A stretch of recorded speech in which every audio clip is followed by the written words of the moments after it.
সেদিন বাসে শুনলাম একটি মেয়ে বলছে, আমার স্বামী আমায় চাকরি করার অনুমতি দিয়েছে, ওর মন খুব উদার, ও বাকিদের মতো নয়। কয়েকদিন আগে ডিপার্টমেন্টাল স্টোরের লাইনে দাঁড়িয়ে শুনলাম এক সদ্য বিবাহিতা তরুণী টেলিফোনে কাউকে বলছে, আমার শ্বশুরবাড়ি আমায় সালোয়ার পরতে দেয়, ওদের মন খুব বড়, শাড়ি পরা নিয়ে কখনো জোর করে না। গতকাল আমার এক দুঃসম্পর্কের আত্মীয়া এসেছিলেন ছেলের বিয়ের নিমন্ত্রণ করতে। বললেন, মেয়ে শিলিগুড়ির, দূরে বাপের বাড়ি হলে এই এক জ্বালা, গেলে চট করে ফিরবে না। অবশ্য আমি বলেছি ইচ্ছে হলেই ও চলে যেতে পারে, আজকালকার মেয়ে, স্বাধীনতা তো দিতেই হবে। কাল রাতে ঘুম আসছিল না, কয়েকটা কথা মাথায় ঘুরপাক খাচ্ছিল। এই একবিংশ শতকে দাঁড়িয়েও কোনো শিক্ষিতা মহিলাকে পারমিশন নিতে হয় সে নিজে উপার্জন করবে কিনা সে বিষয়ে। স্বামী নাকি পারমিশন দিলে তিনি উদার, মানে কেন? যে কোনো যোগ্য মানুষ নিজে রোজগার করবেন সাধ্য মতো, এটাই তো স্বাভাবিক। অন্য কেউ পারমিশন দেবার কে? আর উদারতাই বা কিসের? কোনো মহিলা কি পোশাক পরবেন সেটা তো তার চয়েস।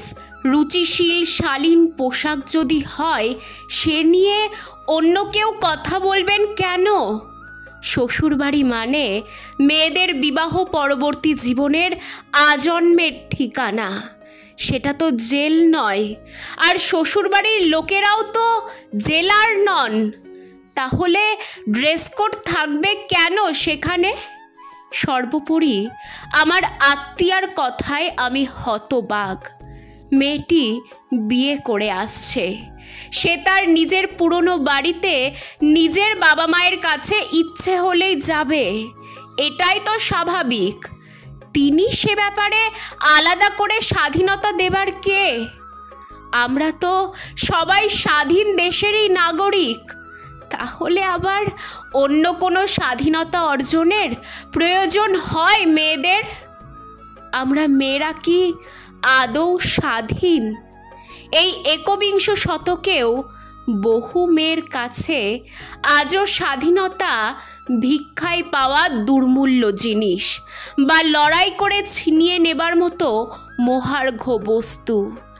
বেশিরভাগ মেয়েই তো বোধহয় বোঝেই না স্বাধীন দেশে স্বাধীন মানুষ হিসেবেই সে জন্মগ্রহণ করেছে, তাই নিজেকে অন্যের দ্বারা পরিচালিত করার কোনো প্রয়োজনই নেই।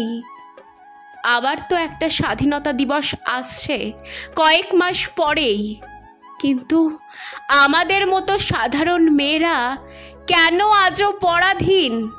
আমাদের স্বাধীনতা কি আজীবন ভিক্ষা পাত্রের উপাচার হয়েই থেকে যাবে?